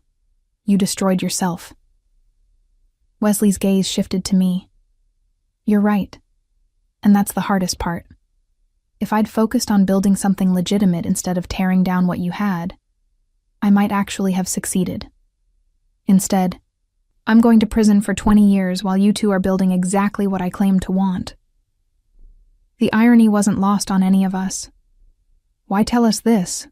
Raphael asked. What do you want? Nothing. Wesley's smile was bitter. I can't ask for anything. I just wanted you to know that you won. Not because you were more ruthless or better connected. Because you were willing to change. To become better. I never learned that lesson. After the meeting, Raphael and I sat in the car outside the federal facility, processing. Do you believe him? I asked. I believe he's had time to reflect on his mistakes. Raphael started the engine. Whether that translates to genuine change, or just regret at getting caught, I don't know. Does it matter? Not really. He pulled onto the highway. He's going to prison. We're going home. The story's already over for him. Ours is just beginning. That evening, we returned to the penthouse where this had all started. The same apartment where Raphael had brought me after my drunk text, where we'd planned our counterattack against Wesley, where we'd slowly transformed from boss and assistant into partners. I have something for you, Raphael said after dinner. He led me to his home office, where a large gift-wrapped package waited. I opened it carefully, revealing a leather portfolio embossed with our names. Inside were documents. Deeds, contracts, articles of incorporation for a new charitable foundation. What is this? I asked, reading. The Reyes Anderson Foundation. Raphael's voice was soft. Dedicated to helping people in crisis. Legal assistance, financial support, protection for those who need it. I looked up at him, tears pricking my eyes. Raphael, you asked for help once when you were stranded and scared. I want to build something that ensures others can ask for help too. That they don't have to be alone when their lives fall apart. The gesture was so perfectly Raphael, practical and romantic in equal measure, addressing both immediate needs and long-term vision. We'll fund it together, he continued. Run it together. Make it something that actually makes a difference. Consider it my apology for all the nights you've lost sleep cleaning up my messes. I kissed him, tasting salt from tears I wasn't sure were his or mine. You know I don't regret any of it. I know. His arms tightened around me. But I regret putting you through it. So let me build something good from all the bad. Let me turn your drunk text into something that helps others. We stood there in his office, holding each other. The foundation documents scattered around us like promises of better futures. 2 years after that birthday night when everything changed, I stood on the balcony of our penthouse, watching the city wake up. Behind me, Raphael was still sleeping, exhausted from yesterday's board meeting where we'd announced the Foundation's first major initiative. My phone buzzed with a text from Hadley. 2 years since your birthday disaster. Should we celebrate with another club night? I promise to guard your purse this time. I smiled, typing back. Dinner instead? Somewhere quieter. I'll bring my husband. Husband. The word still felt new and precious, even after months of using it. Raphael emerged onto the balcony, wrapping his arms around me from behind. What are you thinking about? How much has changed? I leaned back against him. 2 years ago, I was a cautious assistant hiding my feelings. Now I'm married to my former boss, running a company we rebuilt together, about to launch a foundation that might actually help people. Any regrets about that drunk text? His voice held amusement. Not even one. I turned in his arms. Best mistake I ever made. It wasn't a mistake. He kissed my forehead. It was the bravest thing you'd ever done. Asking for help when you needed it. Trusting me when you had every reason not to. And you came. The simple truth still amazed me. Without hesitation. Always will. His voice was firm with promise. That's what partnership means. You text, I come. No matter what. Standing there with the city spread below us and the future stretching ahead, I understood that we'd built something far more valuable than any business empire. We'd built trust, partnership, the certainty that whatever challenges came next, we'd face them together. Come get me, I'd texted that night 2 years ago, desperate and afraid. He'd come, and he'd never stopped coming, never stopped choosing me, never stopped building with me rather than for me. We'd turned a midnight crisis into a morning celebration, a drunken plea into a partnership that transformed both our lives, a moment of vulnerability into a foundation of strength. Ready to go change the world? Raphael asked, echoing words he'd said countless times during our restructuring. With you? I smiled. Always. We went inside to start another day of building something better. Together.